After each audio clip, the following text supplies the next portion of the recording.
नमस्कार। प्रवाह साक्षी न्यूज नाटक और आप सभी का स्वागत है। देश ने 10 साल तक स्पष्ट बहुमत वाली सरकार के बड़े फैसले कर पाने की ताकत देखी, मगर अब गठबंधन सरकार की मजबूरियां देखनी पड़ रही हैं। मोदी सरकार को हाल ही में वक्फ विधेयक को संसदीय समिति के पास भेजना पड़ा। प्रसारण सेवा विधेयक भी सरकार को वापस लेना पड़ा और अब लेटरल एंट्री संबंधी फैसला भी मोदी सरकार ने वापस ले लिया है। लेटरल एंट्री मुद्दे पर जिस तरह विपक्ष के अलावा एनडीए के सहयोगी दल बीजेपी को घेर रहे थे, उसके चलते मोदी सरकार को झुकना पड़ गया। हम आपको बता दें कि केंद्र सरकार ने विवाद के बीच संघ लोक सेवा आयोग को नौकरशाही में लेटरल एंट्री से संबंधित नवीनतम विज्ञापन वापस लेने का निर्देश दिया है। यूपीएससी ने 17 अगस्त को लेटरल एंट्री के माध्यम से 45 संयुक्त सचिवों, निदेशकों और उप सचिवों की भर्ती के लिए अधिसूचना जारी की थी। इस निर्णय की विपक्षी दलों ने कड़ी आलोचना की थी। विपक्षी दलों का दावा है कि इससे अन्य पिछड़ा वर्ग, अनुसूचित जाति और अनुसूचित जनजाति के आरक्षण अधिकारों का हनन हुआ है।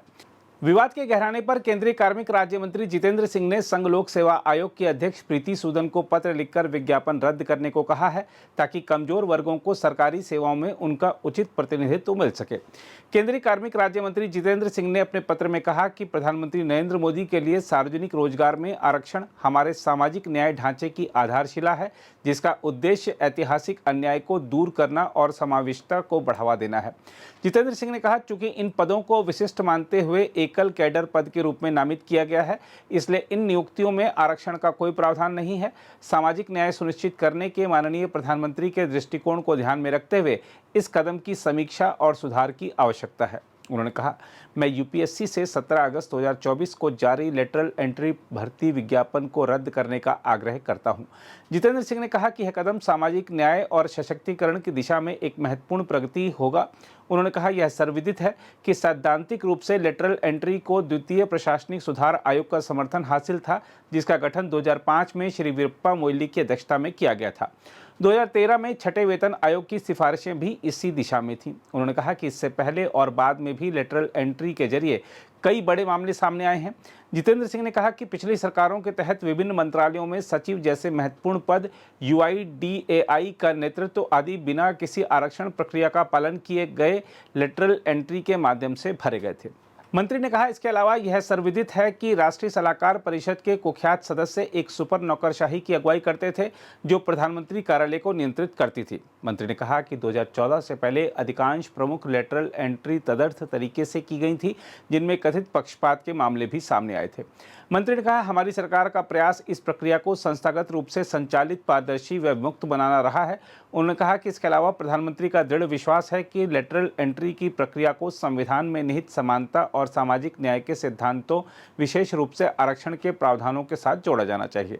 हम आपको बता दें कि यूपीएससी लेटरल एंट्री के जरिए सीधे उन पदों पर उम्मीदवारों की नियुक्ति करता है जिन पर भारतीय प्रशासनिक सेवा यानी आईएएस के अधिकारियों की तैनाती होती है। इस व्यवस्था के तहत निजी क्षेत्रों के अलग अलग पेशे के विशेषज्ञों को विभिन्न मंत्रालयों व विभागों में सीधे संयुक्त सचिव और निदेशक व उप सचिव के पद पर नियुक्त किया जाता है। इस तरह सरकारी विभागों में निजी क्षेत्रों के विशेषज्ञों सहित विभिन्न विशेषज्ञों की नियुक्ति को लेटरल एंट्री कहा जाता है। दूसरी ओर लेटरल एंट्री मुद्दे को उठाते हुए देश के संविधान और आरक्षण को खतरे में बताकर जो लोग बयानबाजी कर रहे हैं, उन्हें पता होना चाहिए कि पूर्व प्रधानमंत्री डॉक्टर मनमोहन सिंह को 1976 में लेटरल एंट्री के जरिए ही वित्त सचिव बनाया गया था।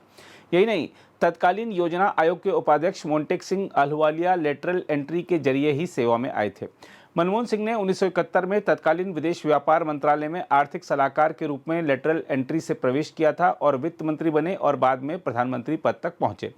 इस रास्ते से सरकार में शामिल हुए अन्य लोगों में सैम पित्रोदा और वी कृष्णमूर्ति, अर्थशास्त्री बिमल जालान, कौशिक बसु, अरविंद विरमानी और रघुराम राजन हैं।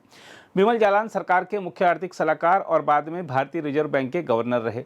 अरविंद विरमानी और कौशिक बसु को मुख्य आर्थिक सलाहकार के रूप में नियुक्त किया गया था। इसके अलावा रघुराम राजन ने मुख्य आर्थिक सलाहकार के रूप में भी काम किया और बाद में 2013 से 2016 तक भारतीय रिजर्व बैंक के गवर्नर के रूप में कार्य किया। वहीं मोंटेक सिंह अहलुवालिया को शैक्षणिक और अंतर्राष्ट्रीय संगठनों से सरकारी भूमिकाओं में लाया गया था।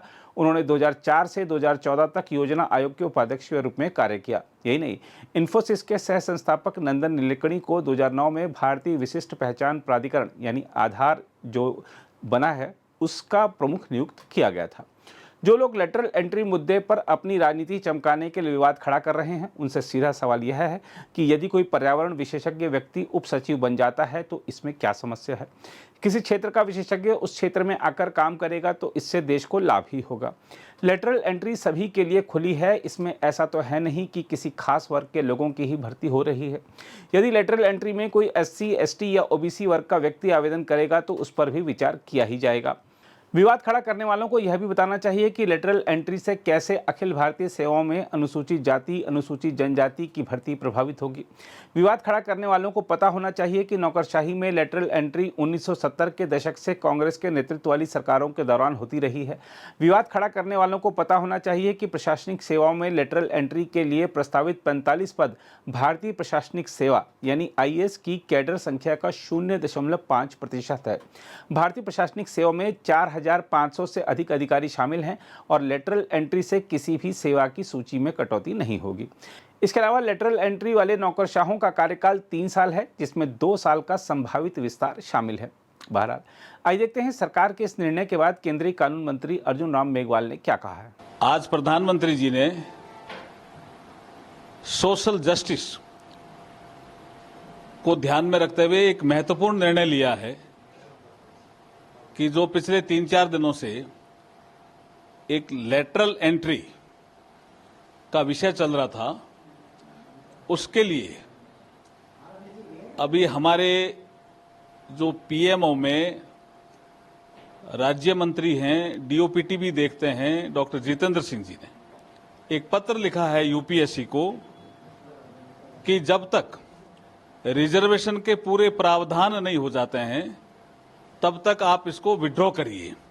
ये दर्शाता है कि प्रधानमंत्री जी सोशल जस्टिस के लिए कमिटेड हैं। यद्यपि ये बात सही है कि लेटरल एंट्री कांग्रेस के जमाने से शुरू हुई और वो अव्यवस्थित एक व्यवस्था थी, जिसको मर्जी आए उसको बना देते थे, जिसमें बहुत से ऐसे उदाहरण हैं, डॉक्टर मनमोहन सिंह जी से लेकर के ऐसे बहुत से उदाहरण दिए जा सकते हैं। और उसको व्यवस्थित किया 2017 में, लेकिन रिजर्वेशन के बिंदु पे प्रधानमंत्री जी हमेशा गरीबों के साथ खड़े मिलते हैं। इस प्रकरण में भी जो weaker section of the society है, SC, ST, OBC के साथ प्रधानमंत्री जी खड़े नजर आ रहे हैं। ऐसा उन्होंने निर्णय लिया है। हम प्रधानमंत्री जी की बहुत भूरी प्रशंसा करते हैं इस निर्णय के लिए। हम आपको बता दें कि लेटरल एंट्री मुद्दे पर सरकार के भीतर से केंद्रीय मंत्री चिराग पासवान ने आवाज उठाई थी। सरकार की ओर से फैसला वापस लेने का चिराग पासवान ने स्वागत किया। कहीं एक प्रेसिडेंट सेट किया, एक उदाहरण सेट किया आने वाले समय में भी। भाई कल को मुझे नहीं पता किसकी सरकार होगी, बट उस सरकार के पास ये उदाहरण के तौर पर होगा कि भाई ये नियुक्ति निकली थी और एक सरकार ऐसी थी, एक प्रधानमंत्री ऐसे थे नरेंद्र मोदी जी, जिन्होंने समाज की बड़ी आबादी की चिंताओं को सम्मान देने के लिए इस फैसले को वापस लेने का काम किया। देखिए आने वाले दिनों में सरकार का क्या फैसला होगा वो चर्चा के बाद ही मैं आप लोगों के समक्ष रख सकता हूँ। केंद्रीय मंत्री के तौर पर मैं कोई ऐसी बात नहीं बोलूंगा जिसकी जानकारी फिलहाल नहीं होगी। आधे एक घंटे पहले ही इसको रद्द करने का फैसला हमारी सरकार के द्वारा लिया गया है। अब इस पर पुनः चर्चा होगी और पुनः चर्चा के बाद जो फैसला लिया जाएगा वो आप लोगों के साथ साझा किया जाएगा। पर मैं एक बात को मैं स्पष्ट कर दूं, मेरी पार्टी पूरी तरीके से इस बात को लेकर समर्पित है कि केंद्र सरकार या किसी भी सरकार के द्वारा कोई भी नियुक्ति निकलती है उसमें आरक्षण के प्रावधानों का एप्लाई करना ही होगा, कोई ऑप्शन नहीं है। जैसा मैंने कहा कि एक सरकारी क्षेत्र ही है जहां पे इसके प्रावधानों को आप लागू कर सकते हैं। अगर यहाँ पे भी लागू नहीं किया जाएगा तो ये बहुत बड़ी चिंता का विषय होगा। तो ऐसे कोई भी सरकारी नौकरी इसमें निकले उसमें इसको इम्प्लीमेंट किया जाना चाहिए। नहीं किया जाता है तो मेरी आपत्ति रहेगी ही रहेगी। अगर आप भी लेना चाहते हैं देश दुनिया की तमाम जानकारी तो आज ही सब्सक्राइब करें हमारे चैनल को। साथ ही नीचे दिए बेल आइकन को जरूर दबाएं ताकि हर अपडेट आप तक पहुंच सके।